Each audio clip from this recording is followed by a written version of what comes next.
가장 많이 먹어야 되는 음식이 바로 과일과 채소입니다. 과일은 유인원들의 주식이기 때문에 여기에 모든 영양 성분이 다 담겨 있죠. 그래서 식사로 드시는 것이 제일 좋습니다. 그래서 아침 식사로 저는 늘 추천을 드리는데요. 과일, 채소의 다양한 식이섬유들이 장 건강에 꼭 도움이 됩니다. 따라서 장을 튼튼하게 하는 방법도 역시 과일, 그리고 가끔 이제 채소도 같이 드시면 더 좋겠죠. 장과 간을 튼튼하게 해주면 해줄수록 다이어트는 자동으로 됩니다.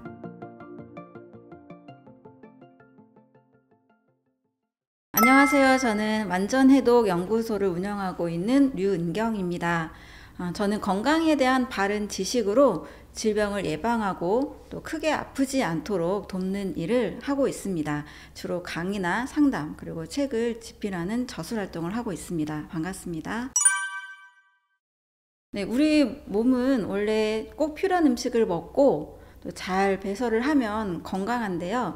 의외로 아픈 분들이 너무 많은 거예요. 제 생각에는 불필요하게 아픈 분들이 너무 많은 것 같아서 그 원인을 좀 찾다 보니까 몸에 쌓인 독소에 대한 인지도 없고 이 독소를 또 빼내는 그런 방법에 대한 치료나 그런 또 연구 기술이 없다 보니까 불필요하게 많이 아픈 것 같더라고요. 그래서 무엇이 독소인지 또 우리 몸에 어떻게 하면 독소가 쌓이지 않게 건강한 식생활 그리고 건강한 라이프 스타일을 할 수 있을지에 대한 강의를 하고 또 책을 쓰고 또 많은 분들에게 직접 또 개인 상담을 하고 있습니다.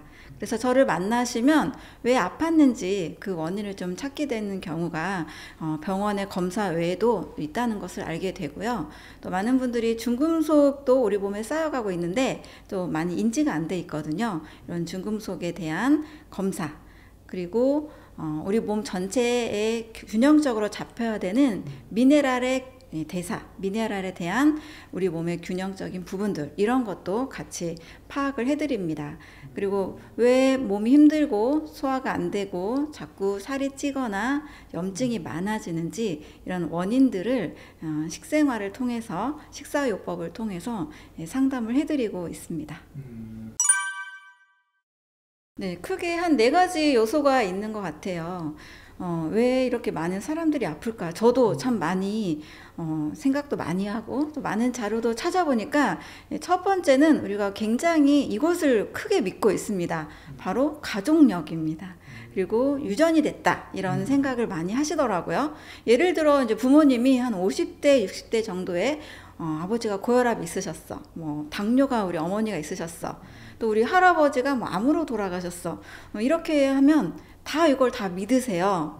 그래서 나도 나이가 들면 고혈압이 있을 수 있고 당뇨에 걸릴 수 있고 또 우리 집안이 암 환자가 많았기 때문에 나도 암에 걸릴 가능성이 매우 높다. 그리고 걸릴 거야 라고 거의 믿고들 계시더라고요. 저는 이 믿음이 곧 병을 만든다라고 꼭 말씀을 드립니다. 자, 가족력과 유전자는 이렇게 정리를 해드립니다. 태어나면서부터 당연히 부모님의 유전자를 받았기 때문에 뭐 심장이 좀 약할 수도 있고요. 폐기능이 좀 약할 수도 있고 뭐 신장 기능이 약할 수도 있지만 약한 장기가 있다고 해서 모두 다 병에 걸리는 것은 아닙니다. 네, 어떨 때 뭐 병에 걸리냐면 전혀 내 몸 관리를 하지 않았을 때 결국 고혈압이나 당뇨나 모든 암 같은 이런 질환들은 선천적인 유전 질환이 아니고요. 만성적인 대사 질환입니다. 이것의 책임은 나에게 있는 겁니다. 네, 나에게 있어요. 나에게. 네, 만성 질환의 책임은 곧 나 자신에게 있습니다. 하지만 이제 가족이 대부분 같은 음식을 먹고 같은 라이프 스타일을 하고 같은 생각을 보통 하는 패턴을 가지고 있잖아요. 그렇기 때문에 병이 같은 비슷한 병에 걸리는 거지 50대, 60대에 걸리는 이런 만성 질환들은 절대 유전병이 아닙니다. 네, 가족 환경이 유전이 됐다 이렇게 생각하시면 됩니다. 자, 그래서 가족력이 있고 또 유전자 인한 그 생각이 계속 내가 믿어왔기 때문에 그것 때문에 병에 걸릴 확률이 높아진다, 이렇게 말씀을 드리고요. 약한 장기들이 물론 있을 수 있지만 약하다고 해서 다 병에 걸리는 것이 아니고 약하니까 관리를 해주면 됩니다. 저도 약간 집안이 폐가 약한 특징이 있어요. 그래서 저도 공기가 너무 더러운 곳, 너무 그 매연이 심한 곳에서는 오래 있지를 못해요. 그러면 저도 당연히 폐로 인한 병에 걸린다, 이렇게 생각을 하는 것이 아니겠죠. 그게 아니고 공기 좋은 곳을 저는 선택해서 그래서 갑니다.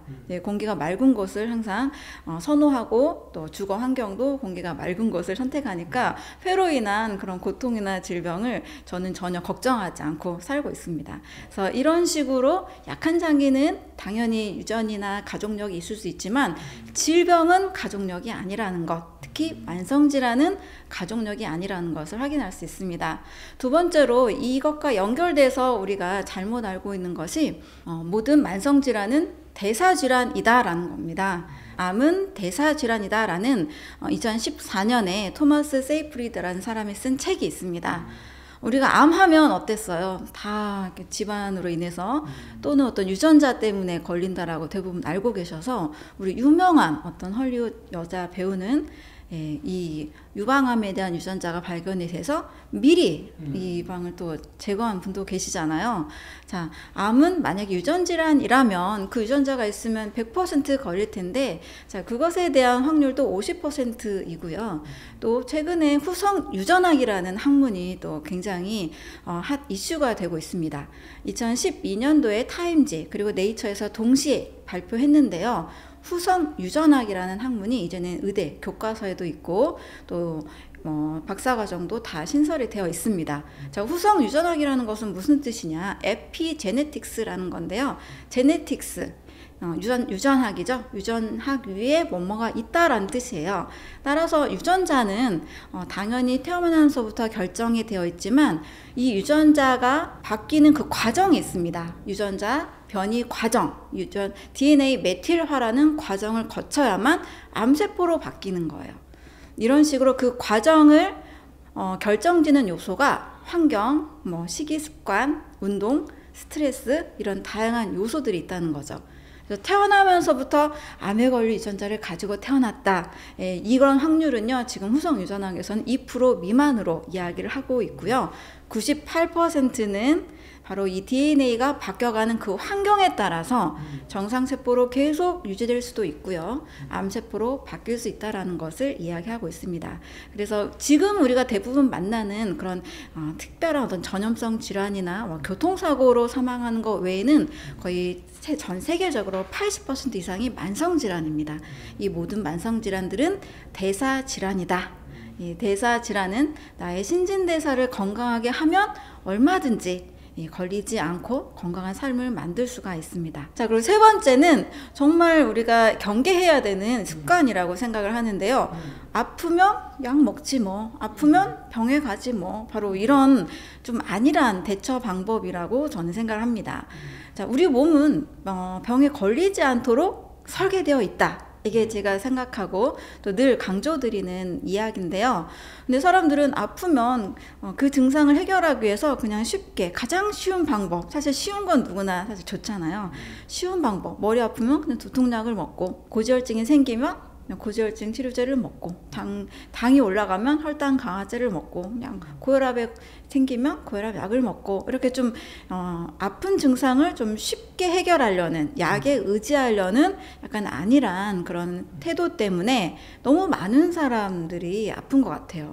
근데 이 저변에는 약을 먹으면 낫는다라는 생각이 좀 깔려 있는 것 같습니다. 자, 약은 제가 늘 강조드리지만 치료제가 아닙니다. 약은 증상 완화제입니다. 그러니까 고혈압 약을 드신 분들이 치료가 돼서 약을 끊으면 너무 좋겠는데, 어떤 분들은 고혈압 약을 5년 드시고 10년 드시고 15년 드시고 계속 드시잖아요. 당뇨약도 마찬가지죠. 5년 10년, 저도 최근에 만나는 상담 받으러 찾아오신 분들을 보면 15년 당뇨다, 20년 당뇨다, 나는 40년 당뇨였다, 이런 분들 많이 만나게 되는데요. 약은 그래서 치료제가 아니라 증상만 잠깐 완화시켜주는 거라는 겁니다. 그래서 여러분들 꼭 약에 대한 개념, 치료제가 아니다. 약은 증상 완화제다. 그래서 아프시면 뭐 정말 어떤 고통을 잠깐 완화시키는, 또는 감기가 너무 심해서 잠깐 증상을 완화시키는 뭐 이런 것들을 일시적으로 쓸 수는 있습니다만, 만성적으로 늘 습관처럼 드시는 약들은 절대 의지를 하시면 안 됩니다. 그리고 이 약들은 모든 약은 한 면은 약성을 내지만 한 면은 독성을 가지고 있습니다. 그래서 만성적으로 드실 경우에는 반드시 부작용, 2차 질환들을 또 만들 수 있게 되는 거죠. 그래서 쉽게 약을 의지하는 습관, 이것이 좀 많은 사람들이 아프게 된 배경인 것 같습니다. 말 속에 사실 답이 있는데요. 신진대사가 원활해야 된다, 이런 얘기는 좀 들어보셨을 거예요. 네, 신진대사라는 것은 원래 사람이 살기 위해서는 음식을 먹어야 되죠. 이 음식을 가지고 에너지를 만들고 피와 살을 만들어야 됩니다. 그리고 잘 소화시키고 영양을 흡수한 이 음식들은 잘 내보내야 됩니다. 자, 이 모든 과정을 신진대사라고 하는데요.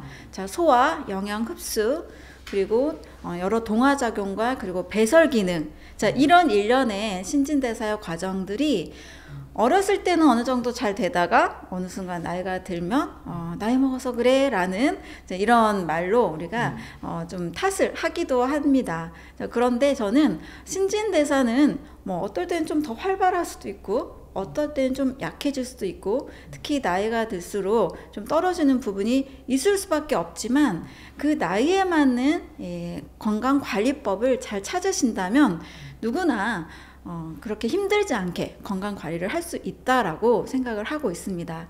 예를 들면 우리 20대 때는, 10대, 20대는 성장 호르몬이 굉장히 많이 나오죠. 뭐 돌도 소화시킬 만큼 소화력이 좋다라고 하잖아요. 그런데 이제 30대 중후반 좀 넘어가면서부터는 왠지 소화력도 좀 떨어지고 또 피로회복이 또 잘 안 되는 시기가 점점 오죠.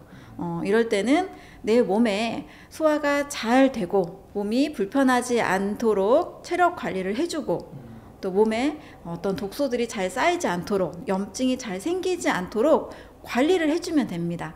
그런데 사실 이러한 지식에 대해서 우리는 크게 궁금해하거나 또 큰 제대로 된 좀 지식들도 많이 좀 없는 것 같아요. 저도 학교 교육을 다 받았고 대학원까지 다 공부를 하면서 또 암센터에서 연구원 생활을 하면서도 건강을 어떻게 하면 건강하게 계속 유지할까, 이 건강법에 대한 교육은 받은 적이 없더라고요. 아프면 그냥 약을 먹고 병원 가고, 또 저 자신도 동물을 치료하는 이 수의학을 전공했지만 어떻게 동물이 계속 아프지 않고 건강하게 유지하게 만들까, 동물의 어떤 영양에 대한 깊이 있는 공부는 이제 학교 커리큘럼 과정에서 다뤄보지 못했습니다. 네, 역시 의학 커리큘럼 안에도 건강을 건강하게 만드는 방법은 다루지 않고 병을 어떻게 낫게 할 것인가, 질병 위주의 이런 연구만 치료를 하다 보니까 건강법에 대한, 건강 교육에 대한 지식이 사실 저희가 전무한 상태인 것 같아요. 그래서 신진대사를 어떻게 하면 원활하게 할 것인가, 이 포인트를 두고 내 몸에 맞는, 내 나이에 맞는 건강관리법, 또는 뭐 식사법, 또 잘 소화시키는 방법, 또 나에게 맞는 적당한 운동법, 또 내 마음 건강도 중요하잖아요. 스트레스 관리, 몸도 마음도 다 몸에 뭔가 몸도 마음도 다 불필요한 것들이 쌓이는 건 좋지 않습니다. 저는 그래서 항상 해독을 강조를 하는데요. 몸과 마음, 또 우리 삶에 독소가 쌓이지 않는 환경을 잘 만들어 간다면 원활한 신진대사가 이루어질 수가 있습니다. 지금 큰 범주에서 보면 한 2가지 정도로 볼 수 있는데요. 내가 먹어서 생긴 독이 있고요. 내 몸이 만들어내는 독소가 있습니다. 그래서 외부 독소와 내부 독소, 이 2가지를 볼 수 있습니다. 특히 외부 독소도 많은 사람들이 이게 독소야라고 인지를 한다라면, 우리 포이즌 표시 있잖아요. 이렇게 해골 입고 있는 이런 거 독소다라고 인지만 한다라면 절대 독을 아무도 안 드시겠죠. 네, 안다라면, 이걸 독으로 인지가 된다라면 먹을 사람이 아무도 없을 텐데, 문제는 이게 독이 되는지를 모른다는 사실입니다. 자, 무엇이 독이 되느냐? 첫 번째는 가공식품이고요. 두 번째는 약물입니다. 그리고 가열 조리된 음식이라고도 할 수가 있습니다. 이 3가지 라이프 스타일을 우리가 크게 이게 무슨 독이야 라는 생각이 없기 때문에 그냥 무의식적으로 우리 가공식품 사실 과자나 빵이나 뭐 또 배달 음식 같은 거 이런 거 그냥 뭐 크게 뭐 이게 독이 되겠어? 라는 인식이 크게 없잖아요. 뭐 물론 건강에 너무 좋다라는 인식은 없긴 하지만 또 이게 무슨 독이야? 라고 생각해서 독을 먹는다 라고 인지하는 분들도 안 계실 겁니다. 뭐 이 정도는 내 몸이 다 알아서 잘 처리할 거야 라고 생각을 하잖아요. 하지만 가공식품 안에도 우리가 생각하는 것보다 너무나 많은 독소들이 있습니다. 편의점에서 뭐 삼각김밥이나 샌드위치 같은 거 우리 그냥 한 끼 식사 대용으로 선택하잖아요. 이 음식에도 무려 30가지에서 50가지의 그 정도의 첨가물들이 들어 있습니다. 그리고 이것만 먹는 게 아니고 가끔 뭐 배고프면 또 라면도 더 먹기도 하고 디저트 뭐 케이크, 과자, 빵 이런 걸 또 먹잖아요. 그래서 1년에 나도 모르게 이런 첨가물들의 양을 계산을 해보면 무려 25kg 정도가 된다고 해요. 10년이면 250kg 정도가 되겠죠. 굉장히 많은 양을 생각보다 우리는 먹고 있는 현실에 처해 있습니다. 자, 그리고 두 번째로는 약물인데요. 약물도 역시 화학 성분을 가지고 있기 때문에 우리 몸에서 간에서는 반드시 이걸 해독을 해내야 합니다. 예, 간의 기능 중에는 여러 뭐 합성 대사하는 기능도 있지만 약 70%의 우리 몸에 있는 독소를 해독하는 굉장히 중요한 해독 장기죠. 근데 이렇게 약물을 뭐 잠깐 한 번이 아니고 매일매일 또 몇 년씩 수년씩 드시게 되면 내 몸에 있는 간세포 또 신장 세포들을 공격할 수가 있습니다. 간과 신장이 서서히 망가지게 되고 또 오랫동안 약을 드신 분들이 신장 질환이 점점 좀 커지면서 사구체 여과율이 떨어지기도 하고 또 신부전으로 가기도 합니다.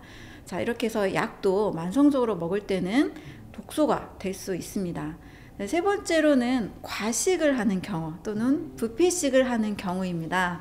과식이나 부패식도 우리가 일단 먹는 행위는 생명을 유지하는 행위로 인식을 하고 있기 때문에 이게 그렇게 나쁘겠어? 라고 생각을 하잖아요.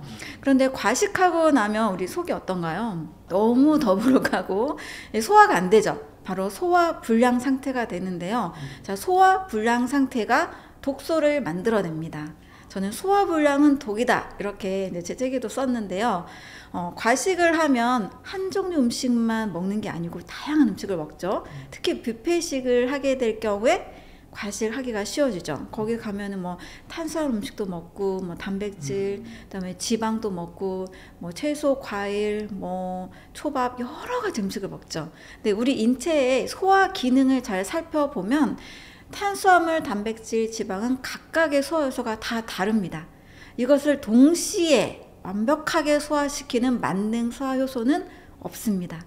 자, 이렇게 소화 요소가 다 다르다는 것은 그 작용점도 다르고 다른 결과물을 만들어내는데 동시에 다양한 음식을 많이 먹게 되면 완벽하게 소화가 안 되죠. 자, 그러면 소화 불량의 결과 무슨 일이 생기냐? 탄수화물은 발효라는 것이 우리 몸속에서 일어나고요. 단백질은 부패가 되고요. 지방은 산패가 됩니다. 원래 탄수화물은 완전히 소화되면 포도당을 만들어서 우리 몸의 에너지원이 돼야 되고 단백질은 아미노산으로 우리 몸의 체조직을 구성해야 되고 지방은 지방산이 돼서 또 에너지원이 될 수 있는데 자, 이렇게 완벽한 소화가 안 되고 찌꺼기들이 생기다 보니까 마치 집에서 엄마가 불고기를 해놓고 주방에 일주일간 뒀다. 식탁에 일주일간 뒀다. 그러면 어떤 일이 생기죠? 썩고 냄새가 나죠. 자, 이런 현상이 우리 몸 윗속에서 일어나게 되는 겁니다. 그래서 과식을 하면 여러분들도 다 경험해 보셨겠지만 자꾸 트림도 나오고 자꾸 방귀도 나오고 또 지나치게 또 고기도 많이 먹게 되면 악취가 있는 방귀가 나오기도 하고 다음날 변 상태도 뭔가 평소와 다르다는 것을 느끼셨을 거예요. 그래서 과식과 또 복잡하게 많이 먹는 뷔페식 같은 이런 식사를 통해서 만들어지는 독소들, 소화불량의 결과 만들어지는 독소들이 우리 몸에서 나도 모르게 계속 생겨나고 있는 겁니다. 자, 이 세 가지는 우리가 외부로부터 먹어서 만들어지는 독소죠. 그래서 이거를 외부 독소라고 말씀을 드릴 수 있습니다. 두 번째는 내독소인데요. 약간 세 번째 말씀드린 것과 좀 비슷하지만 자, 우리는 숨만 쉬어도 독소가 만들어집니다. 어떤 독소일까요? 자, 우리 산소를 소모하면 이산화탄소가 생기죠. 자, 이것도 역시 우리 몸에 자연스럽게 폐라는 장기를 통해서 자연스럽게 내보냅니다. 그런데 이산화탄소만 만들어지는 게 아니고 활성산소라는 것도 같이 만들어집니다. 이 산소가 대사가 되면서 전자 하나를 잃어서 불안정한 상태가 되는 활성산소가 생기게 되는데요. 활성산소는 당연히 내 몸에서 소흡을 하면 늘 만들어지고요. 내 몸에서 오장육부가 계속 일을 하죠. 심장도 계속 뛰고 있고 우리 몸의 소화기나 간이나 장도 계속 일을 합니다. 이 장기들도 계속 산소를 소모하고 있기 때문에 계속 활성산소는 늘어날 수밖에 없는 겁니다. 근데 인체는 그럼 이 활성산소를 그냥 내버려 두느냐? 그렇지는 않습니다. 이 활성산소는 정상적으로 우리 몸에서 세균이나 바이러스 등을 다시 또 처리하고 없애는 굉장히 좋은 일도 해요. 자, 문제는 활성산소가 지나치게 많이 생기는 환경이 됐을 때가 문제가 됩니다. 호흡을 너무 많이 하면 당연히 활성산소도 늘어나겠죠. 그냥 우리가 걸을 때와 달리기 할 때, 일반인과 운동선수를 비교할 때, 당연히 운동선수가 또는 우리가 달리기를 할 때 산소 소모량도 많겠죠. 자, 또 과식을 하는 경우와 소식을 하는 경우, 과식을 할 때 훨씬 활성산소가 많아지겠죠. 자, 그러면 이 많이 늘어난 활성산소는 우리 몸의 정상세포도 공격한다는 것이 문제입니다. 백혈구도 공격할 수 있고요. 혈관도 공격할 수 있고요. 혈관 속을 지나가는 어떤 콜레스테롤이나 당분을 또 산화시켜서 이 혈액 속에 있는 당분이나 콜레스테롤을 산화시켜서 문제가 되는 물질로 만들기도 합니다. 자, 이렇게 당분이나 단백질 또는 당분이나 지방이 모여서 산화가 되면 당독소라는 것이 몸에 만들어지기도 합니다. 자, 이런 식으로 내부에서 우리가 호흡만 해도 또 식사만 해도 내부에서 이 독소가 계속 생겨나고 있다는 거예요. 그러면 인체는 활성산소를 가만히 내버려 두지 않고 제거하는 시스템이 또 있습니다. 카탈라제라는 효소, SOD, 글루타치온, 알파리포산, 코엔자임 Q10, 뭔가 어렵지만 좀 어딘가에서 들어보셨죠? 이게 바로 활성산소를 중화시키는 우리 몸의 정상 시스템이에요. 자, 그런데 이 정상 시스템들이, 활성산소를 중화시키는 시스템들이 제대로 작동하지 않는 것이 문제가 됩니다. 자, 어떨 때 작동하지 않느냐? 몸을 너무 지나치게 사용하고 또 우리가 먹는 음식이 늘 가공식품, 늘 빵, 늘 고기, 이렇게 신선한 비타민과 미네랄이나 식이섬유, 효소를 제공하는 식물들, 크게 보면 과일, 채소, 견과류 이런 식물들을 먹지 않고 늘 가공된 음식, 늘 조리, 가열된 음식만 먹다 보면 활성산소가 잘 중화가 되지 않습니다. 활성산소를 제거하는 시스템이 잘 작동하지 않아요. 이런 시스템들은 충분한 영양소들이, 좋은 영양소들이 공급이 돼야 작동을 하기 때문입니다. 자, 그래서 우리 몸에 외부에서 들어오는 음식들, 외부에서 들어오는 독소들, 또 내 몸이 만들어내는 활성산소들, 또 소화불량으로 인해 생긴 독소들, 자, 이런 것들이 사실 우리 몸에 늘 만들어지고 있는데, 우리는 독소를 검사하는 어떤 병원이나 어떤 치료가 사실 별로 없죠. 혈액을 늘 검사는 하고 있고 소변도 검사를 하지만 우리 몸속에 있는 독소를 크게 체크하는 그런 시스템이 별로 없다 보니까 나도 모르게 여러 군데에서 신진대사가 망가지게 되고 염증들이 막 생기게 되는 겁니다. 이 미세한 염증들이, 독소가 쌓이다 보면 미세한 염증들이 생기게 되고, 미세한 염증들을 계속 놔두게 되면 혹이 되기도 합니다. 이 혹은 오래 놔두게 되면 또 암종으로 바뀌기도 하죠. 그래서 저도 40대, 50대, 60대 많은 분들이 이제 찾아오시는데 상담을 하다 보면 유방에도 혹이 있어요. 작은 석회가 있어요. 담낭에도 혹이 있어요. 췌관에도 혹이 있어요. 간에도 혹이 있대요. 자궁에도 혹이 있대요. 암은 아닌데요. 이 혹이 있다고 하더라고요. 이런 분들이 의외로 많으십니다. 자, 이런 혹이 발견된다는 것은요, 내 몸에 좀 독소가 많이 쌓여가고 있다라고 생각을 하시고, 내 몸을 좀 깨끗하게, 좀 맑게, 피도 맑게, 또 내가 어떻게 하면 내 몸을 깨끗하게 할까, 해독에 대해서 관심을 꼭 가지시는 것이 필요하겠습니다. 사람은 정말 무엇을 먹어야 되는가? 이 질문은 정말 많은 의료인들, 많은 건강에 관련된 분들이 좀 뚜렷하게 답을 내지 못하는 굉장히 어려운 분야인 것 같습니다. 만약 이걸 정확하게 안다라면 수많은 질병을 또 예방할 수 있고 또 아픈 분들이 이렇게 많이 안 계실 것 같아요. 네, 사람이 무엇을 먹고 살고 있는지는 사실 온 이 인류 역사에 있어서도 많은 변화가 일어났고 또 세계 각 지역별로도 사실 차이가 많이 있기도 합니다. 그런데 인류 역사를 좀 크게 구분을 해보면 농업혁명 이전과 농업혁명 이후로 좀 크게 좀 분류를 해보면 어떤 시대의 사람들이 더 병이 많은지 한번 생각해 볼 필요가 있는 것 같아요. 이 연구원으로 다양한 실험을 하면서 왜 의학은 발달하는데 질병은 더 늘어나고 있는지, 환자 수가 줄어야 되는데 왜 환자 수는 더 늘어나고 있는지, 이게 좀 굉장히 큰 아이러니였거든요. 근데 인류사를 보면 농업혁명이 시작된 역사는 불과 12,000년에 불과합니다. 자, 그러면 그 이전에 인류도 열심히 잘 살았잖아요. 그 이전에 인류는 대부분 수렵 채집 생활을 했습니다.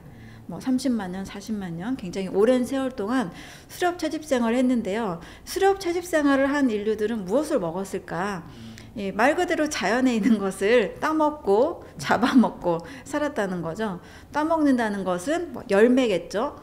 과일 또는 견과류 같은 열매, 그리고 나무의 줄기나 나무의 잎사귀, 또 뿌리로부터 얻어진 것들도 먹기도 했고요. 또 강에 있는 물고기도 잡아먹었을 것이고, 때로는 짐승, 동물들도 잡아먹었을 겁니다. 그런데 이제 크로마뇽인의 상태를 보면요, 약 3만 년 전 크로마뇽인의 이 모습은 현생 인류보다 더 키가 크고 뇌 용적도 더 컸다라는 문화 인류학적 자료들이 있습니다. 자, 그런데 농업혁명 이후에 인류에게 안정적인 이 주식이 제공이 됐죠. 밀이나 쌀을 통해서 수렵 채집생을 할 때보다는, 그때는 먹을 때가 있을 때도 있고 없을 때도 있었을 텐데요, 안정적인 식량이 제공이 되면서 무엇이 같이 늘었느냐, 바로 질병이 같이 증가했습니다. 수렵 채집생할 때는 없었던 각기병, 당뇨병, 펠라그라, 다 이런 질병들을 보면 영양 결핍, 영양 불균형이라고 볼 수 있습니다. 왜냐하면 쌀에는 주로 포도당이 가장 많지만 수렵 채집생을 할 때 나무나 나무에 달린 것들을 따먹게 되다 보면 거기에는 열매들에는 비타민, 미네랄, 식이섬유, 식물 영양소들이 굉장히 풍부하거든요. 또 이런 것들이 상당히 결핍된 식사를 하게 되는 거죠. 그래서 비타민 결핍증도 우리가 예전에 많이 있었던 병이기도 하고, 지금은 어떤 영양 불균형이 뚜렷하게 안 나오는 경우도 많이 있지만, 어찌됐든 전반적으로 봤을 때 쌀을 주식으로 먹으면서 비타민, 미네랄, 식이섬유의 부족은 굉장히 더 심각해진 상황으로 가게 됐죠.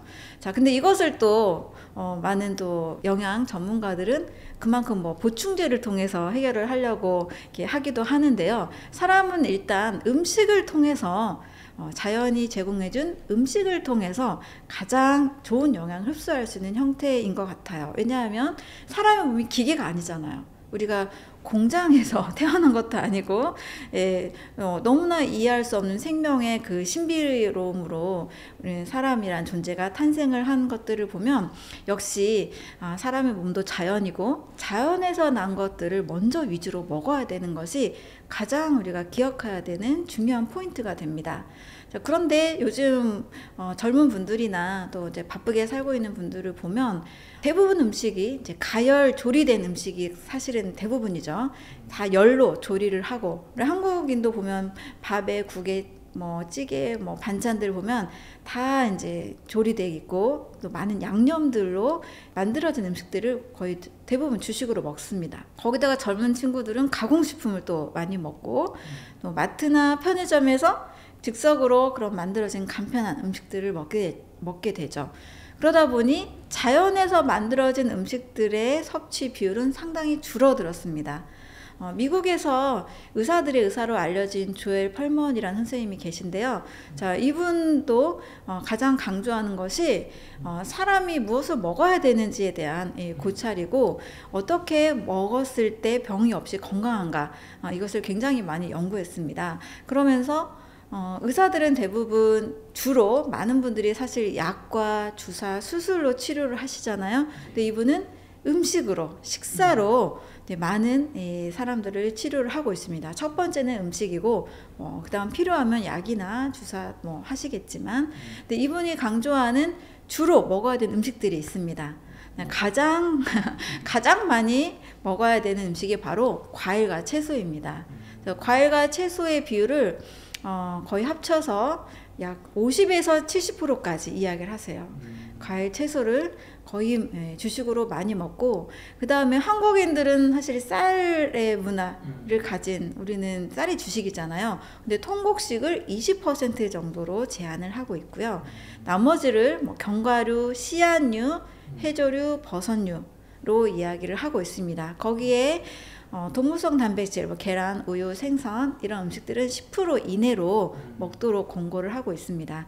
그러니 과일, 채소류, 견과류, 그 다음에 해조류, 씨앗류 뭐 이런 음식들, 거의 식물이라고 한다면 약 90%는 식물 식사로, 나머지 10%는 동물식 또는 자유식 정도를 제한을 하고 있습니다.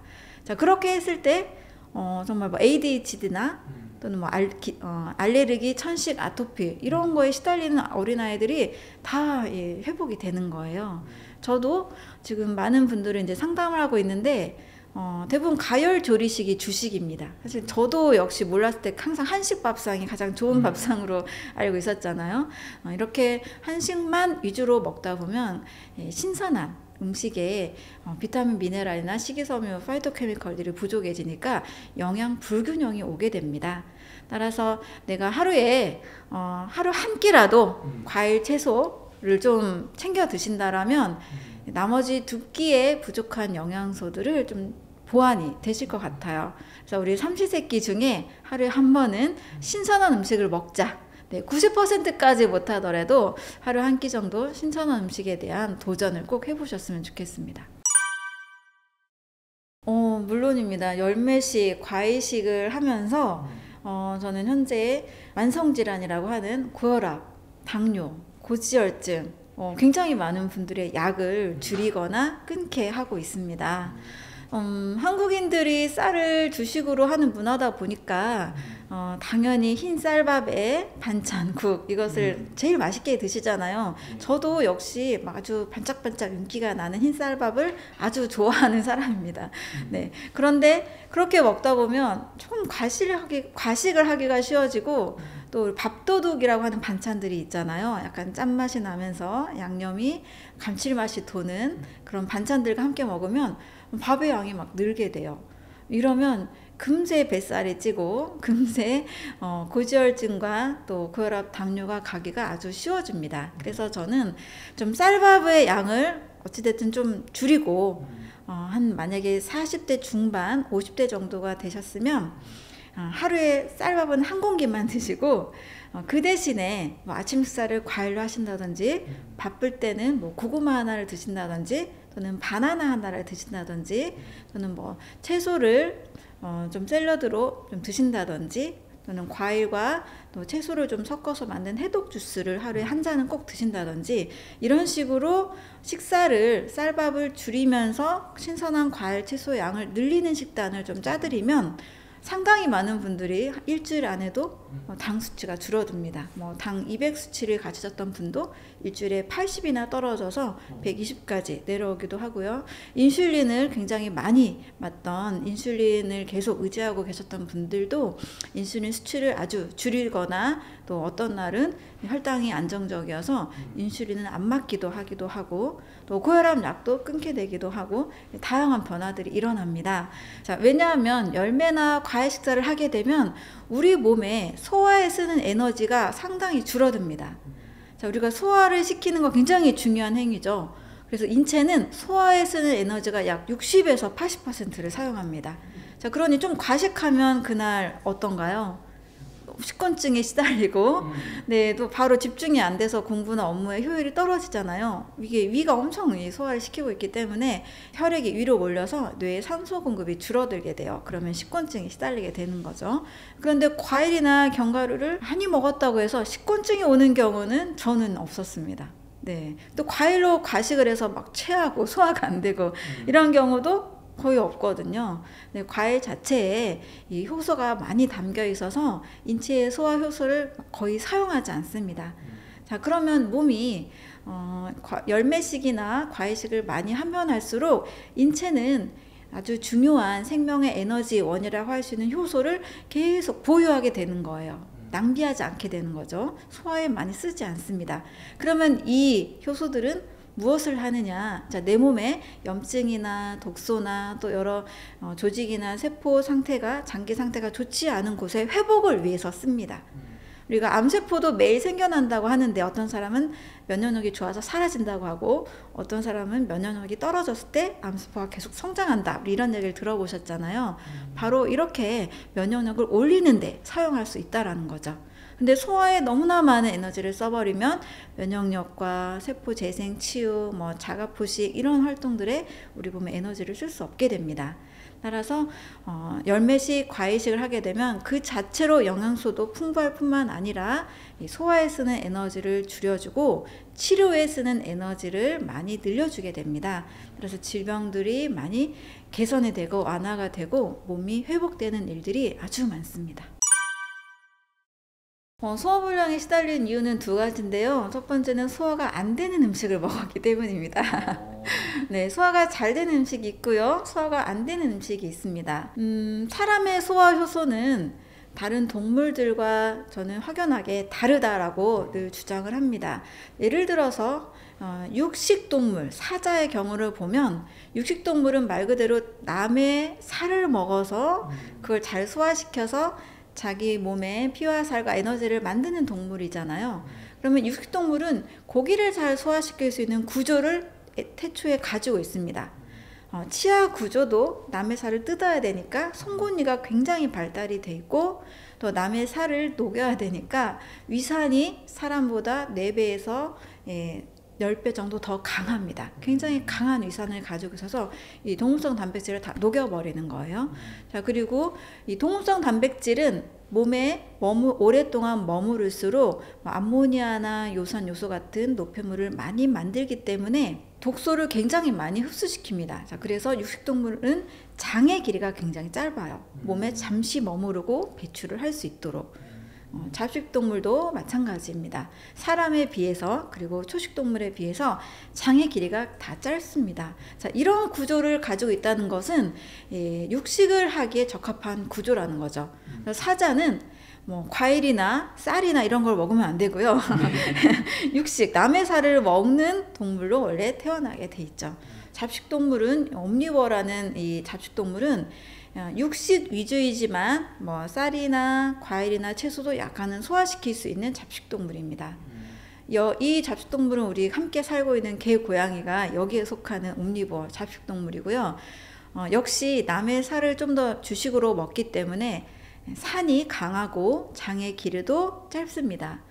그 다음 우리가 초식동물을 생각해 볼 수 있는데요. 초식동물은 풀을 먹어서 다 소화시켜서 거기서 피와 살과 에너지를 다 만드는 동물이죠. 우리가 잘 알고 있는 소가 있습니다. 소는 위도 4개나 있죠. 계속 반추해서 계속 씹고 이 풀에서 모든 이 셀룰로스를 다 몸에서 분해하고 소화시켜서 아주 긴 장, 체간의 20배나 되는 아주 긴 장에서 오랫동안 머무르게 하면서 다 소화를 시킵니다. 그래서 소도 근육질이잖아요. 풀을 먹고도 소화를 시키고 대사하기 때문에 근육질이 되는 겁니다. 자, 그 다음에 사람은 그러면 어떤 음식이 가장 소화가 좋은가? 네, 고기를 잘 소화시키는 사람도 있지만 대부분의 분들은 고기를 많이 드시게 되면 소화가 안 된다, 조금 더부룩하다, 이거를 사실 많이 느끼실 거예요. 그 이유는 사람의 소화 효소와 사람의 장은 육식을 많이 할 수 있는 구조가 아닙니다. 네, 사람은 송곳니가 있긴 있지만 우리가 사자나 강아지나 고양이만큼 그렇게 발달이 돼 있지 않죠. 어느 정도는 먹어도 됩니다. 하지만 많이 먹었을 경우에는 굉장히 더부룩하고 또 방귀가 나오기도 하고 불편한 증상을 가지고 있죠. 자, 육식동물과 잡식동물에 비해서 사람의 이 위산은 굉장히 그렇게 강하지가 않습니다. 그리고 장의 길이도 육식동물에 비해서는 길고 초식동물에 비해서는 짧습니다. 사람 체간의 약 6배 정도인데요. 자, 이러한 사람의 해부학적 구조, 또 어떤 소화 요소, 또 침샘 이런 것들을 다 보면 비슷한 동물이 있어요. 비슷한 동물이 바로 원숭이, 고릴라, 침팬지인 영장류 또는 유인원이라고 합니다. 자, 유인원을 그 학명으로 보면 프루기보어입니다. 프루기보어, 프루트, 과식 동물입니다. 자, 과식 동물은 많이 먹는 과식이 아니라 열매의 과자인 과일의 과자를 써서 과일을 주식으로 먹는 동물인 유인원들과 사람의 해부학적 구조와 유전자 구조는 매우 유사합니다.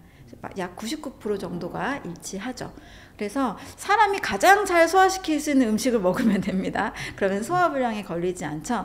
가장 잘 소화시킬 수 있는 음식은 주로 과일, 그리고 약간의 채소들, 그리고 약간의 통곡식, 예, 그리고 과일과 견과류가 좀 거의 주식이 될 수가 있습니다. 자, 그런데 우리가 사람은 다 대부분 잡식으로 우리가 알고 있죠. 그래서 마음껏 먹고 아주 다양하게 먹고 심지어 골고루 잘 먹어야 건강하다 이런 말까지 우리는 만들어냈는데요. 골고루 잘 먹는 뷔페식을 갖지만 우리는 잘 소화가 안 되는 경험을 잘 해보셨을 거예요. 그래서 주로 사람에게 맞는 음식을 먹는 것이 소화가 잘 되는 음식을 먹는 것이 소화불량에 걸리지 않는 방법이라고 할 수가 있습니다. 그런데 우리는 소화가 잘 안 되는 음식을 먹었기 때문이죠. 그래서 사람에게 소화가 잘 안 되는 음식은 많은 양의 동물성 단백질, 물론 소량은 괜찮습니다. 하루 총 칼로리의 5에서 10% 정도는 괜찮지만 지나치게 뭐 15%, 20%, 30% 이렇게 지나치게 많이 먹으면 소화가 안 되면서 이 동물성 단백질의 대사산물인 암모니아, 요산 요소가 몸속에 쌓이게 됩니다. 그래서 간과 신장이 망가지게 되죠. 단백질 보충제를 좀 많이 드셔서 몸을 만드는 직업군들이 계시죠. 보디빌더 분들이 계시는데, 자, 이분들이 지나치게 몸을 만들기 위해서 단백질 파우더를 많이 드실 경우에는 간과 신장에 무리가 오는 경우가 상당히 많이 있습니다. 몸이 해로울 정도로. 그래서 동물성 단백질은 사람에게 지나치게 많이 먹을 경우에는 문제를 일으킨다. 소화불량의 결과, 그리고 대사산물의 결과, 몸에 독소와 질병을 유발한다. 이렇게 생각하시면 됩니다. 그리고 같이 먹어서는 안 되는 소화불량을 일으키는 음식은 너무나 잘 알고 계시겠지만 바로 가공식품입니다. 자, 가공식품이라는 단어 자체를 잘 생각해 보세요. 가공한 음식입니다. 원래 음식이라는 것은 자연이 제공하게 되어 있습니다. 과일도, 채소도, 견과류, 통곡식, 해조류, 버섯류, 자연에서 아주 시간이 걸려서 아주 자연스럽게 만들어서 생명이 담긴 채로 사람이 먹어야 되는 것이 진짜 음식입니다. 그런데 가공이라는 것은 공장에서 생산했죠.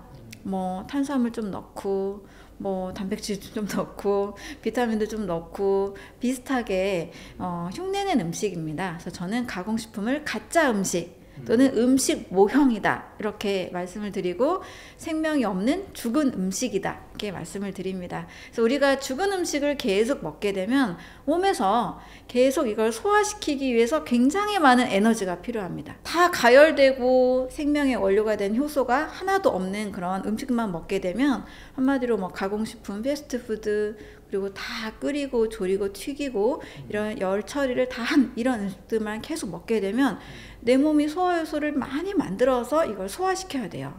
그런데 과일이나 익힌 채소 같은 거, 뭐 버섯 요리 같은 것을 먹으면 이 과일 자체는, 생과일 자체에는 효소가 있기 때문에 사람이 소화효소를 분비할 필요가 없습니다. 그냥 씹는 순간 바로 내 몸에서 영양소를 다 흡수해 버리죠. 그래서 살아있는 음식이 아닌 죽은 음식, 가열, 조리, 가공된 음식을 많이 먹을 경우 소화불량이 오기가 쉽습니다. 그래서 좀 항상 내가 식사를 할 때 얼마나 이게 자연에 가까운 음식인가, 자연으로부터 멀어진 음식인가, 심지어 뭐 과자 같은 아예 자연을 거치지 않은 재료들, 공장에서 그냥 몇 분 만에 뚝딱 만들어지는 음식인가, 이걸 꼭 생각을 해보셔야 됩니다. 그래서 가공된 음식일수록 내 몸에 소화효소가 낭비가 되고 소화불량을 일으키기 쉽다라는 것을 기억해 주시면 되겠습니다. 이것만큼은 좀 절제하면 너무 좋은 게 바로 과자입니다. 네, 저도 사실 빵 중독증, 과자 중독증 다 경험을 해본 사람이에요. 과자 너무 좋아하고 바삭바삭하고 정말 맛있잖아요. 네, 그런데 과자는 먹으면 먹을수록 계속 더 먹게 되는 좀 중독성이 있는 것 같아요. 자, 과자를 좀 분석해 보면 주 원료는 뭐 밀가루겠죠. 그리고 이제 기름에 튀기죠. 이 밀가루를 또 그냥 튀긴 게 아니고 아주 달콤하게 당분도 많이 들어가 있죠. 그래서 또 이거를 오랫동안 또 보존하기 위해서 바삭함을 유지하기 위해서 또 어떤 추가적인 성분들이 첨가물들이 들어가겠죠. 그래서 과자를 사실 오랫동안 많이 먹으면 먹을수록 몸에 이 독소가 쌓여서 굉장히 많은 염증을 일으킵니다. 특히 알레르기가 있는 분들 있잖아요. 아토피가 좀 있고 알레르기, 천식 이런 좀 뭔가 이미 몸에 그 면역의 균형이 깨진 분들이 과자를 드실 경우에는 바로 또 일어납니다. 특히 안 좋은 이유가 기름으로 튀기는 순간 이게 밀폐된 그 봉지 안에서 튀겨진 것이 오래 지날수록 없던 트랜스 지방도 생겨납니다. 자, 트랜스 지방 0이라고 써있는 것만 다 믿으시면 안 됩니다. 이 보존 유통 과정에서 시간이 지나면 지날수록 네, 지방이 변질이 돼서 트랜스 지방으로 바뀌기도 해요. 자, 그러면 인체는 트랜스 지방이 들어오게 되면 100% 독소로 인식합니다. 트랜스 지방은 트랜스 꼬였다라는 뜻인데요. 자연에는 없는 형태예요. 몸속에서는 이것을 계속 해독하기 위해서 굉장히 많은 해독작용이 일어나게 되고, 해독작용을 위해서 굉장히 많은 비타민, 미네랄 같은 효소의 원료가 되는 성분들을 굉장히 많이 사용하게 됩니다. 그래서 정말 과자만큼은 꼭 끊었으면 좋겠고요. 혹시 과자를 드신다면 반드시 좋은 음식으로 앞뒤에 꼭 드셔서 해독을 꼭 해주시기 바랍니다. 우리가 하루 식사 중에 이것만큼은 정말 빼놓지 않고 드세요라고 제가 늘 강조드리고 싶은 음식이 있습니다. 바로 과일입니다. 아침에 일어나서 가장 중요한 걸로 우리가 선택하는 그 음식이 하나 있는데 바로 물이죠. 예, 수분이 없이는 이 생명을 유지할 수 없기 때문에 물 한 잔 마시고, 또 하루 중에도 물 마시는 습관을 중요하게 이야기하시는 분들이 많이 있습니다. 물은 우리 인체 약 70%를 차지하고 있죠. 물이 없으면 안 된다는 생각을 많은 분들이 하시는데, 그만큼 과일도 없으면 안 된다는 생각을 꼭 하셨으면 좋겠어요. 왜냐하면 저는 과일을 이렇게 두 가지로 크게 개념을 정리해 드립니다. 최고의 영양제이자 최고의 해독제다. 이 영양과 해독이 제가 오랫동안 연구를 하면서 또 건강에 대한 공부를 하면서 영양과 해독의 원리로 건강을 지킬 수 있다라는 결론을 맺게 되었습니다. 세포는 제가 실험실에서 세포를 배양을 해보니까 세포 배양액의 구성을 잘 살펴본 적이 있었어요. 이 세포 배양액은 무려 50종 이상의 아주 다양한 영양소들을 아주 균형 있게 가지고 있습니다. 거기에 뭐 비타민, 미네랄, 뭐 글루코스, 다양한 아미노산, 우리가 알고 있는 뭐 영양소들이 있죠. 이런 것들이 아주 가득 들어있고, 거기에 플러스 알파로 송아지의 혈청 성분인, 피에 들어있는 혈청 성분 있죠. 이 송아지의 피에서 추출한 혈청 성분까지 보약처럼 또 더해서 세포를 무럭무럭 자라게 합니다. 그런데 우리는 한 끼 식사로 우리 인체도 약 뭐 37조 개의 세포로 이루어져 있다고 하는데요. 우리 인체에 필요한 50종 이상의 영양소를 우리가 하루 식사를 통해서 잘 먹을 수 있을까요? 뭐 어떨 때는 바쁘면 라면 하나 먹기도 하고, 뭐 그냥 뭐 샌드위치 하나 먹기도 하고, 또 그냥 가열된 이런 요리들 먹다 보면 뭐 부족한 영양소가 있을 수도 있는데, 제가 이런 생각을 해본 적이 있어요. 만약에 라면 국물을, 라면에 있는 영양소들을 쭉 뽑아서 세포에게 주거나, 과자나 빵에 있는 성분을 세포에게 주거나, 또 우리가 한식을 이렇게 차렸을 때 한식에 그냥 집에서 간단히 먹는 이런 음식들을 쭉 뽑아서 세포에게 주면 세포는 과연 건강할까? 라는 생각을 해봤을 때 저는 물음표가 생기더라고요. 자, 이와 같이 세포도 50종 이상의 영양소가 필요한 것처럼 우리 인체도 늘 50종 이상의 영양소가 필요합니다. 자, 그런데 이것을 하나하나 몇 그램 계산해서 먹는다는 것은 상당히 비현실적이고 또 잘 맞지 않겠죠. 이것을 자연에서 최고로 잘 섭취할 수 있는 방법, 바로 과일 속에 있는 영양소를 이용하는 방법입니다.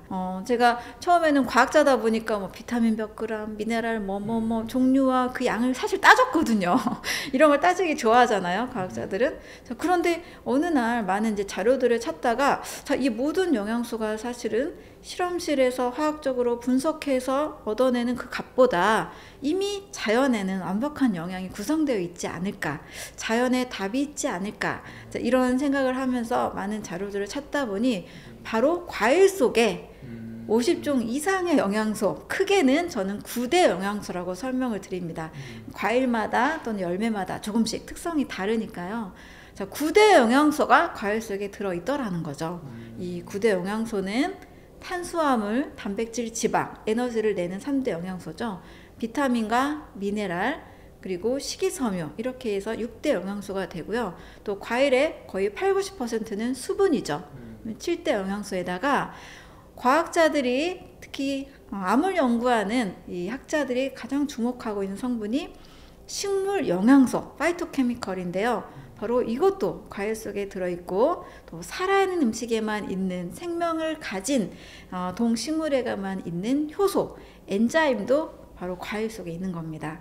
자, 이렇게 해서 탄단지, 비타민, 미네랄, 식이섬유, 수분, 식물 영양소, 효소, 이 9대 영양소가 어디 하나에 다 들어있기가 굉장히 어렵거든요. 이 과일 속에 다 들어있게 됩니다. 그리고 밥이나 빵이나 고기, 우유, 이런 것들을 우리 사실 주식으로 좀 많이 먹잖아요. 여기에는 이런 9대 영양소의 균형이 없어요. 대부분 뭐 탄수화물, 단백질, 지방 정도로 일부 영양소만 있게 되는 거죠. 그래서 과일 속에 들어있는 이 9대 영양소가 우리 세포에 필요한 아주 좋은 영양을 늘 공급해 줄 수 있다라고 저는 생각을 하고, 하루에 이 과일 최소 한 알만큼은 사과 한 알이라도, 바나나 한두 개라도 꼭 드시는 습관 가지셨으면 좋겠습니다. 자, 이렇게 좋은 영양소가 우리 몸에 들어오면, 자, 내 몸에 독소는 날마다 만들어진다 그랬잖아요. 이 독소는 자연히 해독이 됩니다. 해독은 물만 먹어서 해독이 잘 되는 건 아니에요. 물론 물은 필수, 가장 중요한 첫 번째입니다. 물만 먹는다고 내 몸에 쌓여있는 독소가 다 해독이 되면 좋겠지만 좀 부족하고요. 우리 빨래를 생각하면 되는데요. 물로만 빨지 않고 세제를 넣어서 빨죠. 이것처럼 내 몸에 있는 독소와 염증들을 잘 처리해 주는 것이 바로 영양소입니다. 영양이 들어오면 독소가 나가게 돼요. 그래서 영양과 해독의 원리, 그러니까 쉽게 말하면 잘 먹고 잘 싸면 되는데, 이 잘 먹고 잘 싸는 행위 안에 여러 가지 우리가 잘 몰랐던 지식들이 있었던 거죠. 그래서 영양과 해독의 원리로 세포의 건강처럼 우리 온몸의 건강을 지킬 수 있다라고 말씀을 드립니다. 또 과일 속에 들어있는 대부분 90% 정도는 수분이라서 과일을 먹게 되면 아주 좋은 고급 수분을 계속 먹게 되는 거죠. 그래서 맹물만 먹기 어려우신 분들 많이 계시잖아요. 그렇게 억지로 물을 많이 마시지 않아도 과일을 하루에 좀 충분히 드신다라면 수분도 굉장히 많이 보충이 됩니다. 저도 이렇게 물을 많이 좋아하는 습관이 없고 물을 많이 잘 못 마시는 편인데요. 과일을 충분히 먹으니까요, 갈증도 없고 또 몸에 있는 수분이 계속 균형적으로 유지가 되는 편이더라고요. 그래서 하루에 이것만큼은 꼭 먹자, 과일을 꼭 드시는 습관을 가지셨으면 좋겠습니다. 보통 우리나라는 과일을 식후에 먹죠. 디저트로 많이 드시는데요. 또 최근에는 좀 많은 분들이 식후 안 좋아, 과일은 식전에 먹어야 돼 라고 알고 계신 분들이 좀 늘어나고 있어서 너무 다행입니다. 맞습니다. 과일은 유인원들의 주식이기 때문에 여기에 모든 영양 성분이 다 담겨 있죠. 과일은 하나의 식사가 될 수 있습니다. 그래서 식사로 드시는 것이 제일 좋습니다. 그래서 아침 식사로 저는 늘 추천을 드리는데요. 아침에 일어나면 식욕이 엄청 샘솟기보다는 좀 뭔가 입맛도 없고 텁텁하고 물 위주의 음식만 잘 들어가잖아요. 자, 바로 이 아침 시간은 오전 12시까지 배출해 주기, 해독 타임입니다. 이때는 막 소화시키는 음식을 많이 먹는 것보다 몸이 잘 배출되도록 돕는 음식이 좋은데요. 바로 이때 아침 식사로 과일을 드시면 좋습니다. 이때 과일을 드시게 되면 내 몸에 배출작용, 해독작용이 되면서 과일은 또 9대 영양소가 들어있잖아요. 그래서 아침에 활동할 수 있는 에너지도 공급이 됩니다. 무리하지 않고 소화효소를 많이 필요로 하지 않으면서. 그래서 아침 식사로 과일을 드시는 방법이 있고요. 자, 그리고 식사로 또 점심이나 저녁에 한 번 더 식사로 드셔도 좋고요. 나는 뭐 하루에 2끼까지는 못 먹겠다 이런 분들은 식전에 과일을 한 조각이라도 좀 드시고 일반 식사를 하시면 더 좋은 영양이 흡수가 되고 해독 작용도 같이 일어나게 됩니다. 그래서 제가 식전 과일 식사법 이렇게 말씀을 드리는데요. 점심과 저녁 30분 전에 과일 한 접시 정도, 과일 사과 반 조각 정도라도 꼭 드시면 과일의 좋은 성분들이 몸에서 아주 좋은 효과들을 만들어낼 수 있습니다. 꼭 식후에는 드시지 마세요. 식후에 드시면 식사 중에 드셨던 다양한 음식이 있죠. 이 안에 뭐 밥도 들어있고 뭐 김치, 여러 반찬, 뭐 고기, 생선 다 가득한 이 위 안에 식후에 과일이 또 들어오게 되면 과일 속의 당분, 과일 속의 식이섬유, 이전에 먹었던 음식들과 다 섞이게 됩니다. 다 섞여서 당과 식이섬유가 따뜻한 36.5도 안에서 만나면 어떤 일이 일어날까요? 발효가 일어납니다. 네, 발효가 일어나면 가스가 일어나게 되죠. 그래서 식사를 많이 드시고 과일을 또 많이 드시면 가스가 찹니다. 가스가 차서 알코올이 생겨나는 것처럼 간에 손상을 일으키는 성분도 일어날 수 있고요. 간 수치가 올라가기도 합니다. 그래서 식후 과일은 소화를 방해하고 간에 무리를 주기 때문에 절대 추천하지 않습니다. 그래서 과일 하면 유인원들의 주식이다. 한 끼 식사가 된다. 그리고 식사 전에 좀 먹어두면 식사량을 조절할 수 있고 좋은 영양소가 흡수가 되기 때문에 더 좋다 해서 식사로 또는 식전 과일로 꼭 드시기 바랍니다. 아침 식사로 제가 과일의 양을 추천드리는 양은 500g입니다. 500g 하면 사과 한 중과 정도 크기 2개 정도 양이고요. 뭐 사과 하나 또는 뭐 겨울이니까 천혜향 같은 뭐 이런 감귤류 과일 있죠. 큰 천혜향 하나 이런 정도 드시면 500g 됩니다. 또는 사과나 뭐 바나나 하나, 뭐 블루베리 약간 뭐 이렇게 드실 수도 있습니다. 혹시 당에 조금 신경이 쓰시는 분들이라면 뭐 사과나 키위나 토마토 같은 것을 같이 드셔도 됩니다. 뭐 토마토는 채소과 과일이지만 같은 범주 안에서 열매로 이해하시면 되겠습니다. 자, 이 500g의 양은 한 끼 식사에 충분한 수분도 공급해주면서 밥 한 공기 정도의 당분도 같이 공급이 됩니다. 그래서 아침에 활동할 수 있는 에너지원이 돼요. 근데 활동력이 너무 많은 분들, 바로 막 몸을 쓰시는 분들이라면 좀 더 먹어도 되나요? 라고 물어보시는데 당연히 더 먹어도 됩니다. 네, 과일은 여러분 과식해서 막 소화불량을 일으키기가 어려운 음식이에요. 저는 과일로 뭐 과식해서 체하고 뭐 과일만 먹고 살쪘다 이런 분들은 한 번도 들어본 적이 없습니다. 네, 과일은 과식하기 어려워서 내가 먹고 싶은 만큼 양껏 드시면 됩니다. 그래서 최소 500g, 또 700g, 또 제가 아는 분은 1kg까지 드시거든요. 네, 1kg까지 드셔도 안전하니까요. 예, 아침 식사에 500g 이렇게 드시면 되겠습니다. 과일 하니까 과당, 뭐 또 액상과당 똑같이 생각들을 하시는데요. 정말 강조드리고 싶은 것은 과일의 당은 안전합니다. 과일의 당은 당뇨병을 일으키지 않습니다. 과일의 당분으로 절대 살찌기가 어렵습니다. 네, 정리를 좀 해드릴게요. 자, 한국인들은 주식이 뭐죠? 쌀밥을 먹죠. 자, 쌀은 100% 포도당입니다. 자, 이 포도당을 우리 몸에서 사용하기 위해서는 췌장이라는 장기에서 인슐린을 만들어서 이동을 시켜야만 우리 몸의 에너지원으로 사용할 수가 있습니다. 자, 포도당 위주의 식사, 흰쌀밥을 삼시세끼 드시면 췌장에서 늘 인슐린을 계속 만들어서 보내줘야 되기 때문에 췌장이 과부하가 걸리고 지치게 됩니다. 바로 이것이 한국인들이 거의 51%가 당뇨인과 당뇨 전 단계 사람들이에요. 이것이 큰 이유가 된다고 저는 생각을 해요.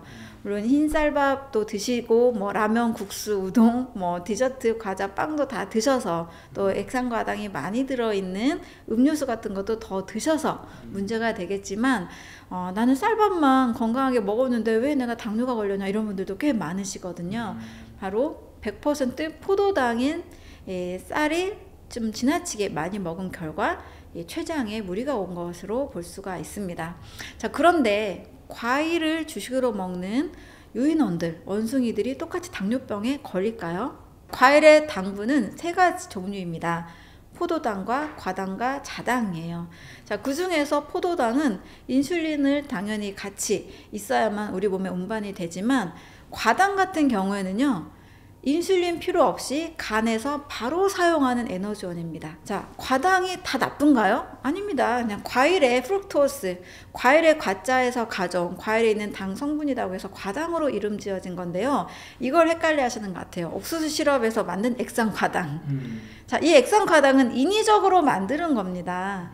자, 인위적으로 만드는 액상과당을 음료수에 넣거나 여러 음식에 넣어서 먹었을 때 우리 몸이 만들어내는 반응과 과일을 먹었을 때 과일 속에 들어있는 과당이 우리 몸에 들어와서 작용하는 반응이 똑같을까요? 부분만 보는 이 관점이 아주 큰 오류를 낳는다고 생각을 합니다. 합성한 액상과당과 과일의 이 식이섬유와 수분과 함께 먹는 이 과당은 애초에 우리 몸에서 작용점이 다릅니다.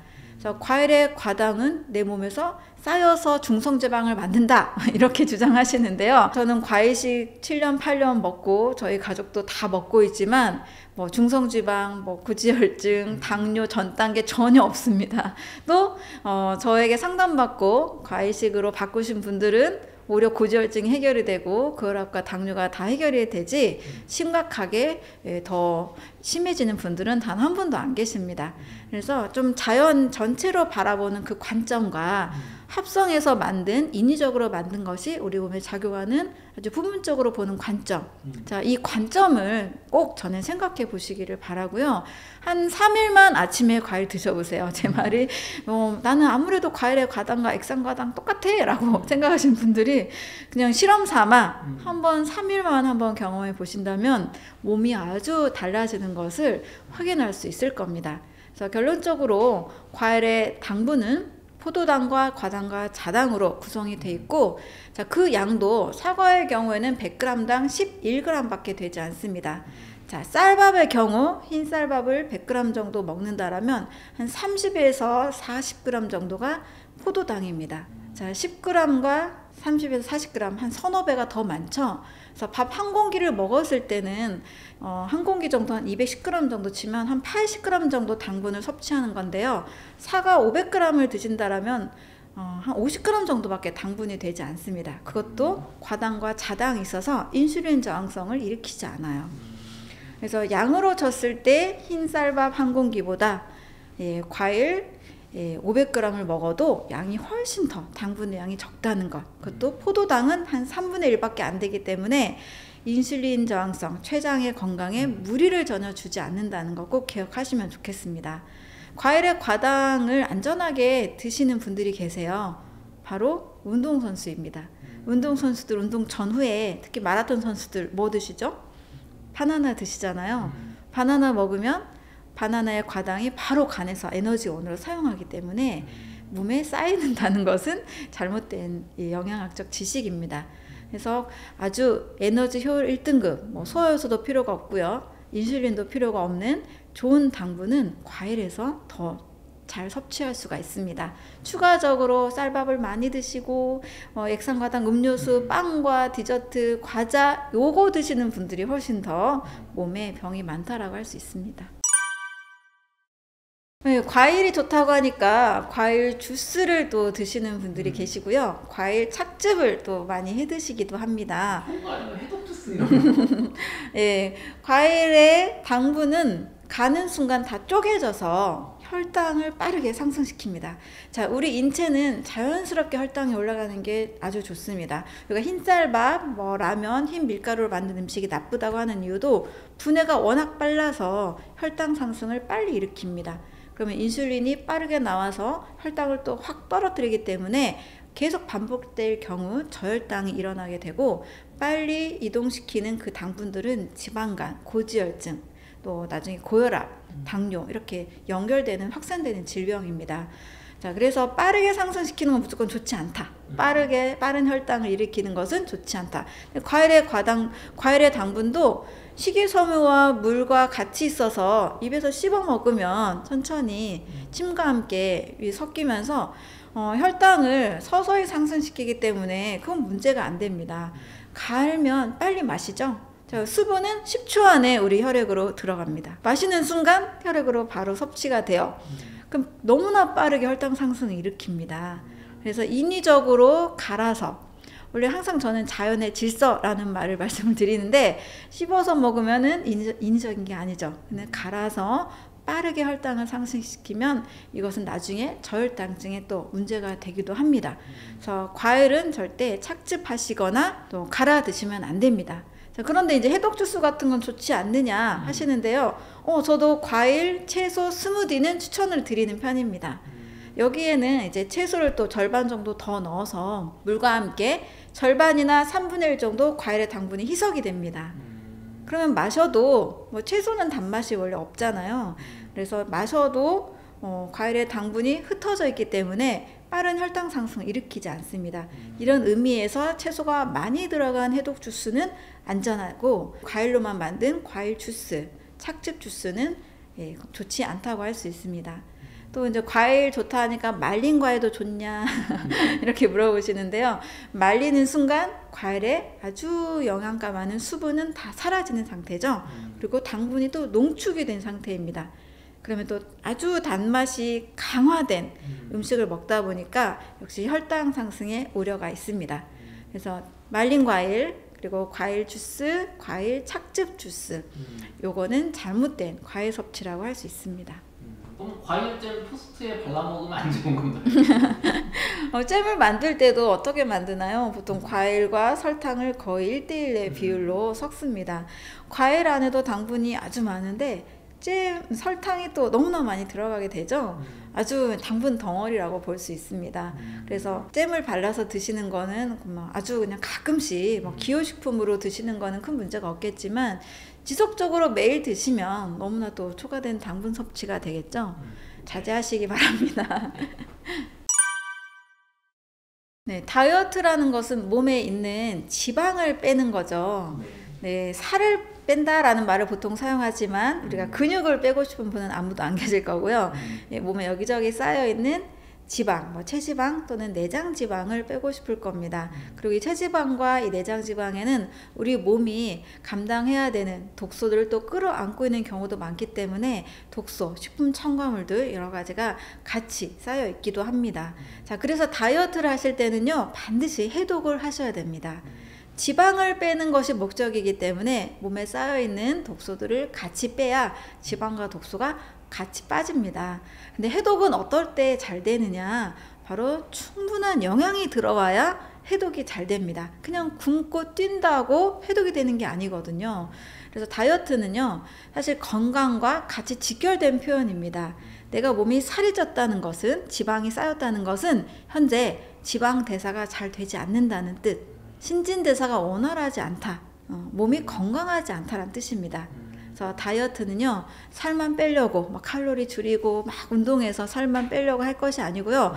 내가 건강하지 않구나, 건강을 위해서 내 몸을 관리해야 되겠다, 이렇게 마음 먹으시면 됩니다. 그래서 저는 건강하면 살찌지 않는다, 이 말씀을 꼭 드리거든요. 살쪘다는 것은 건강하지 않은 신호가 이미 왔다는 겁니다.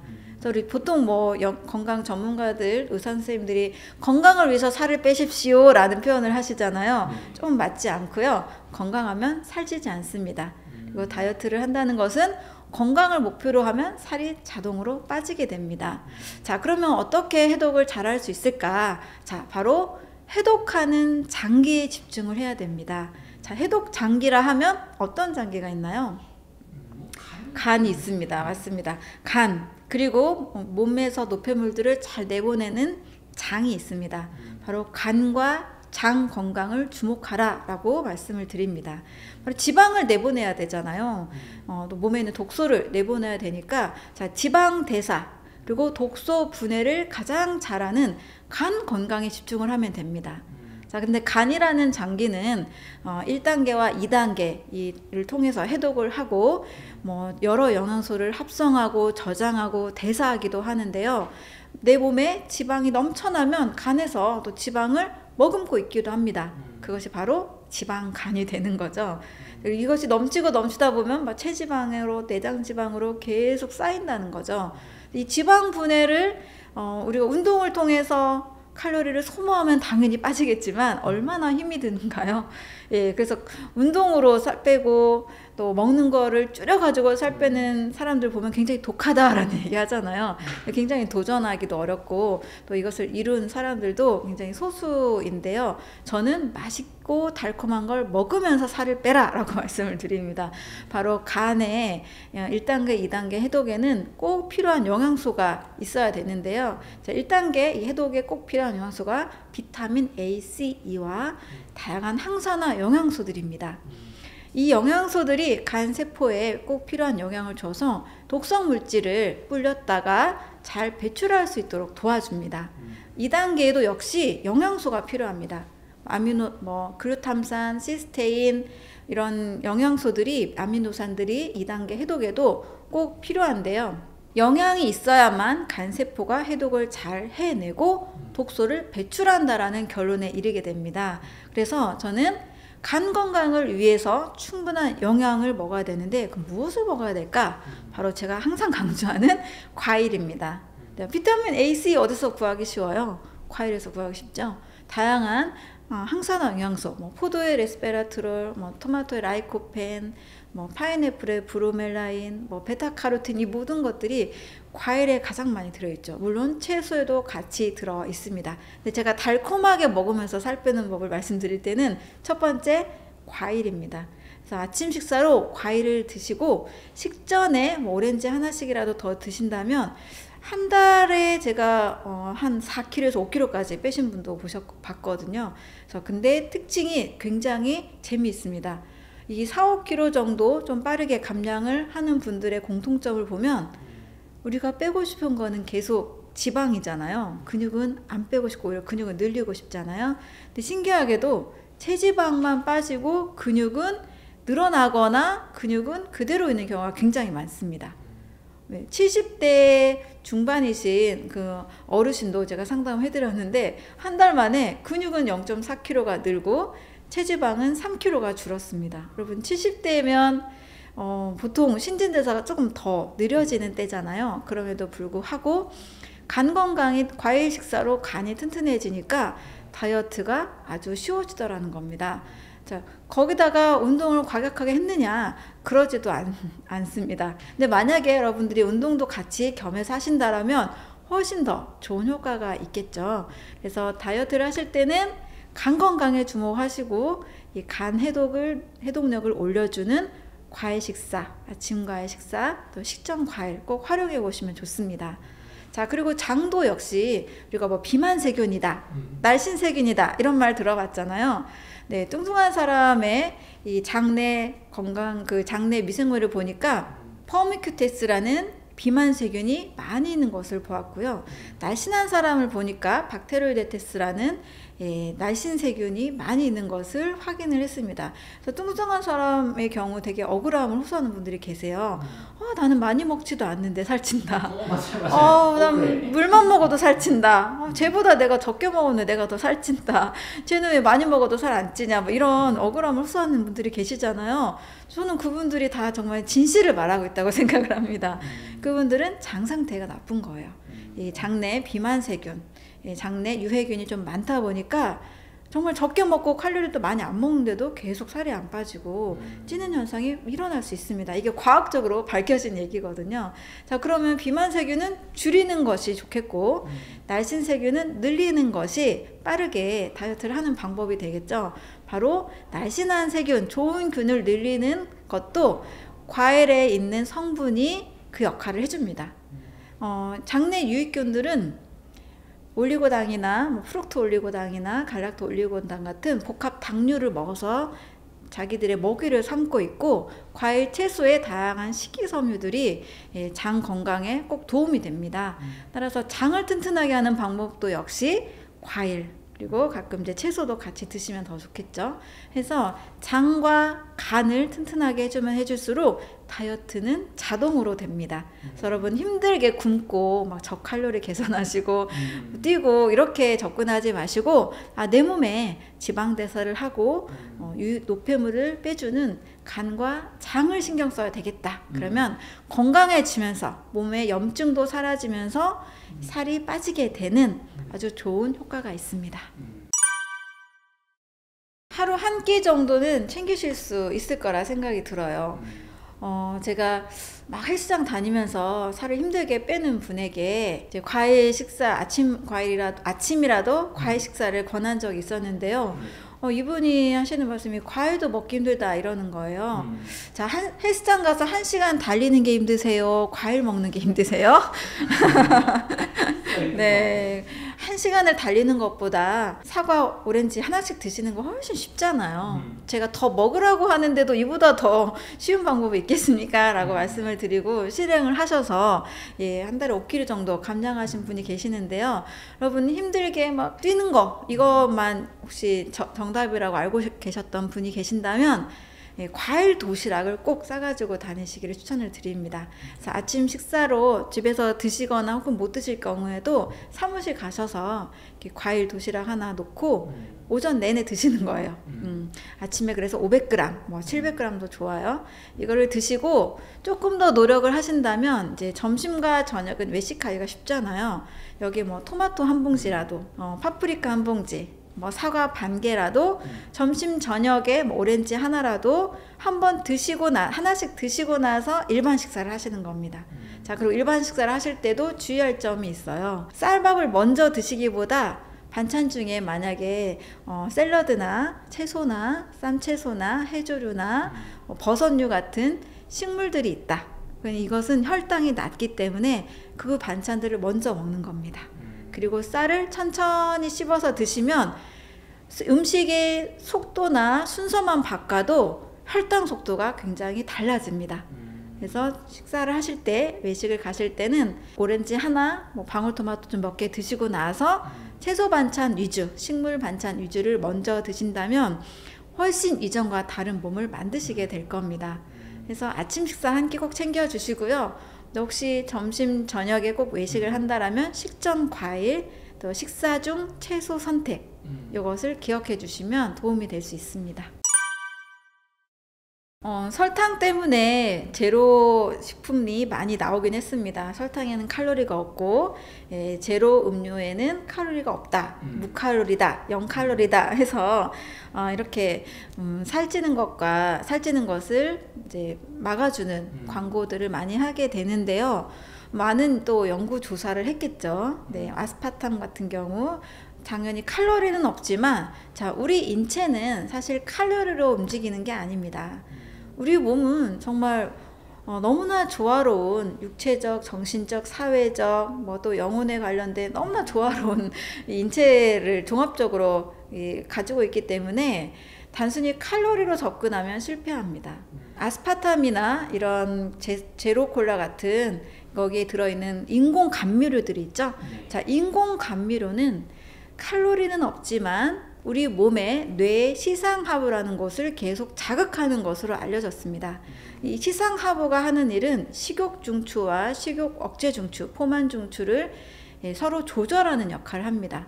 자, 그런데 이 인공 감미료가 시상하부를 계속 자극을 하기 때문에 이 식욕 조절에 문제를 일으킨다는 거죠.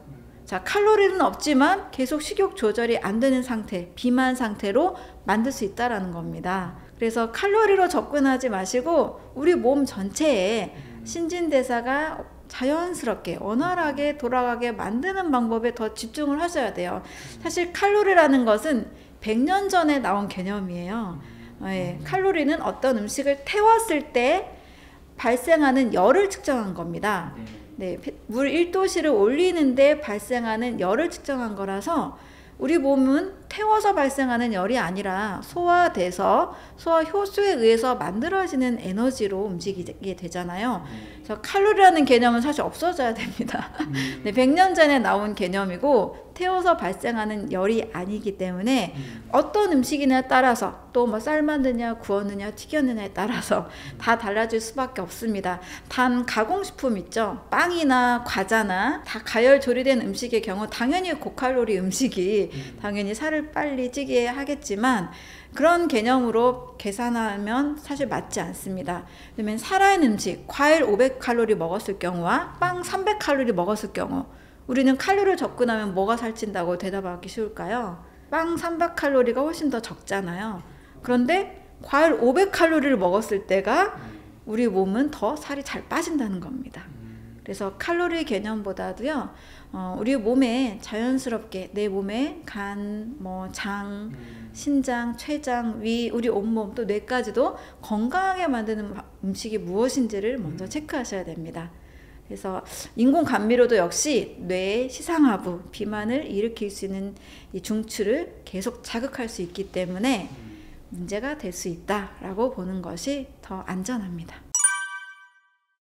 제가 한 5년 전에 완전 소화라는 책을 쓰면서 건강의 원리는 내가 섭취한 음식을 완전히 소화시키고 찌꺼기만 내보내는 방법, 영양과 해독의 원리를 책에 담았습니다.